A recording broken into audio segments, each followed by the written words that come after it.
How do you cope with tragedy?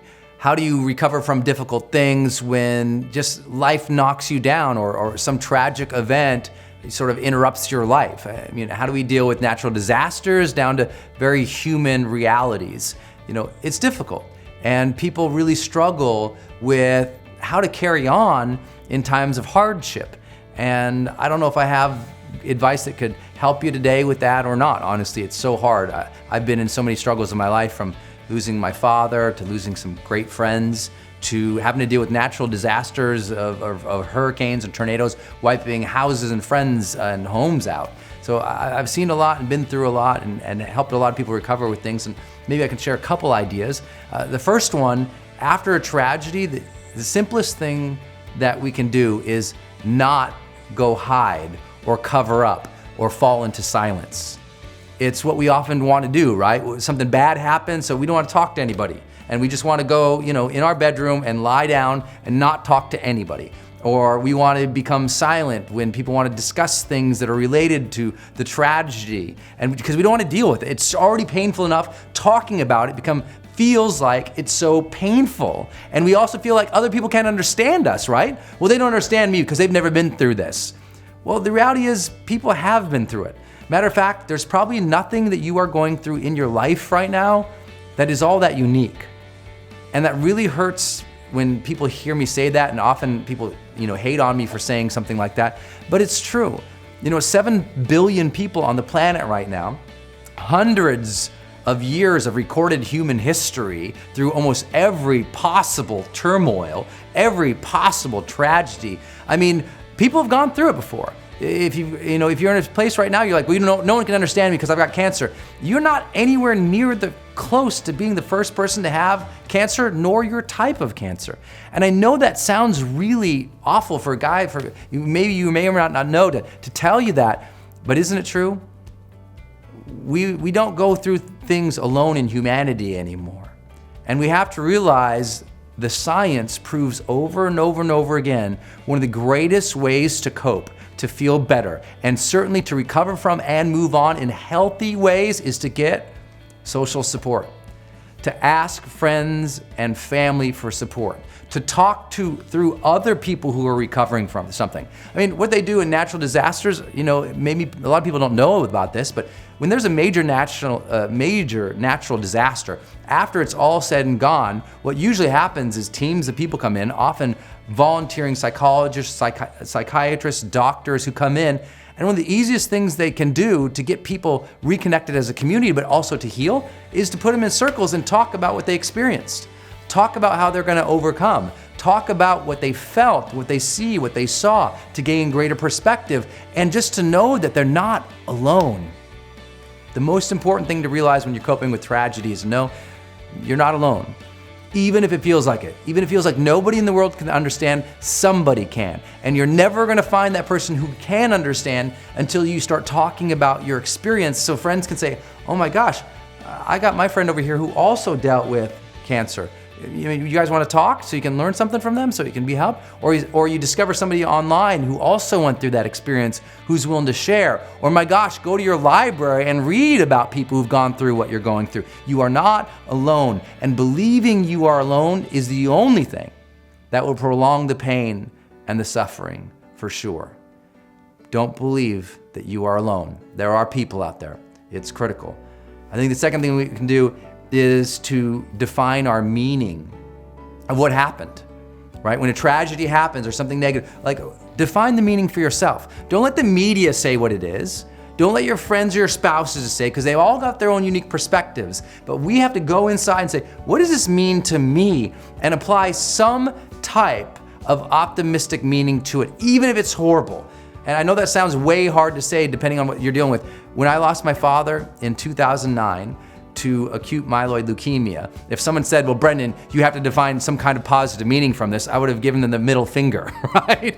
I know in times of hardship, it is difficult to believe that anything good could come from it. But what we do understand is that what good will come from it is you will get stronger if you decide that the meaning of this event is there to teach you something, to give you a new hurdle, to give you a challenge or an opportunity to love or care for somebody. That there's something in this tragedy. Maybe you can do something for somebody. Maybe from this tragedy, you'll learn to be nicer, kinder, more patient, and that's a positive thing. If all that happens from it is you become more kind and caring and compassionate to other people, that's a positive thing. Hold on to that. Accept it as a meaningful event. Don't sugarcoat it. Say, look, this happened. It was negative, but I'll turn it into a positive someday, as soon as I can. Realize that you have that power of choice, that power of decision to react to this situation as a fearful, negative, upset, bitter, hurt person. Or even if you experience those things, you also have that choice to start transforming that energy, those emotions, into a new positive reality, a new positive emotional state for yourself. Eventually. I can't say it's always going to be easy and it's going to be immediate. I'm not a Pollyannish that way, but I do believe that we can transform any low level of energy in our lives into a higher level of energy. That the power plant doesn't just suddenly have energy, it has to transform and generate into energy that's useful. You have to do the same thing with your emotions. And you do that by defining a meaning to that event in some way to find your positivity there and to connect with it and to focus on it. The third thing I think we can do is to keep our perspective. There's a reason that generation after generation after generation and biblical accounts and spirituality sort of teachings always remind us that this too shall pass. This too shall pass is a reminder of perspective, that's all. It's to say, hey, look, I know it's intense, I know it's brutal, I know it's difficult right now, but things will change over a period of time. It will hurt less. It will change. It will improve in some way or another over a period of time. The universe's sort of, growth curve is towards growth. Things get better. They do. Even if it sucks right now, you have to believe that things can get better. Maybe not, you can't solve the one specific problem you're having, right? There's no question. Many of you know I'm blessed to work with some of the world's highest performers, and I'm also blessed to work with some of the people who struggle the most. I've worked with people who've been paralyzed by a situation. Now, they're not, based on their diagnosis, they may know they're never going to be free from paralysis. But that doesn't mean they have to be caged in their mind. It doesn't mean that they have to take away vision for a good quality of life for themselves. It doesn't mean that they can't have dreams and hopes, does it? They still can. And they can still improve their life if they can't change the diagnosis. Never forget that. Just because you can't change the specific diagnosis doesn't mean that you can't steadily improve your mind, your heart, your spirit. Yes, and even bring your relationships closer together too. Keep perspective. It shall pass. It shall improve.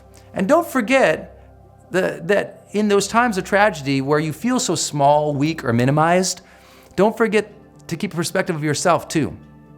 In your life before, you've demonstrated strength. You've struggled through and you made it. Hey, you're here now. Accept that you're okay now. As you are right now, you're enough. You're strong enough. You're ready for that next chapter if you're willing to will yourself forward in a positive and productive way. That right now, you're okay. You made it. Give yourself some credit for that, if anything. Your life's been crazy. Give yourself some credit, man. You deserve to give yourself some credit. Keep perspective that you're a good person. You'll make it through.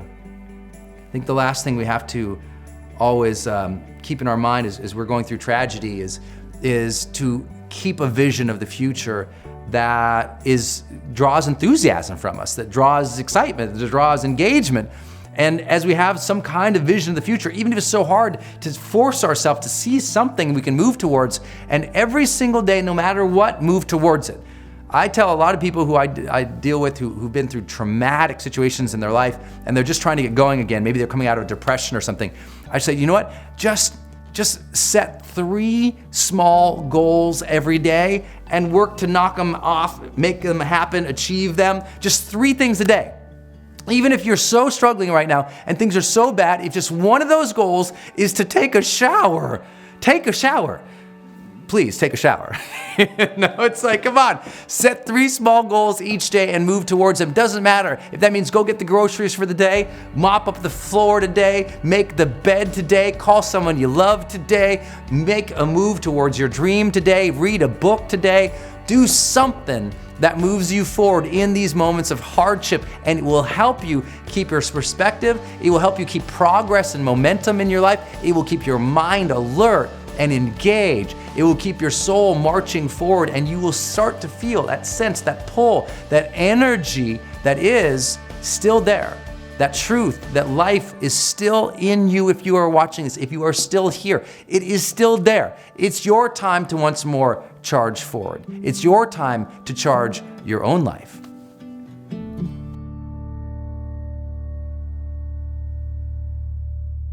Hey guys, it's Brendan. Did you like this episode? If you did, you can do 3 things right now to continue your journey. First, you can subscribe right here to my channel, which I hope you will, so I can keep sending you videos on a weekly basis to change your life. Second, you can get my brand new book for free by clicking the link right here. And third, you can also go to my website, sign up for my newsletter so that I can send you free offers, free products, free programs, updates on my events, new podcasts, and everything else that we don't do on this channel here. If you'd like to do that, just go ahead and click any of these buttons you see right here. Look forward to seeing you on the next video. Until then, go out there every single day of your life, live fully, love openly, and make your difference today.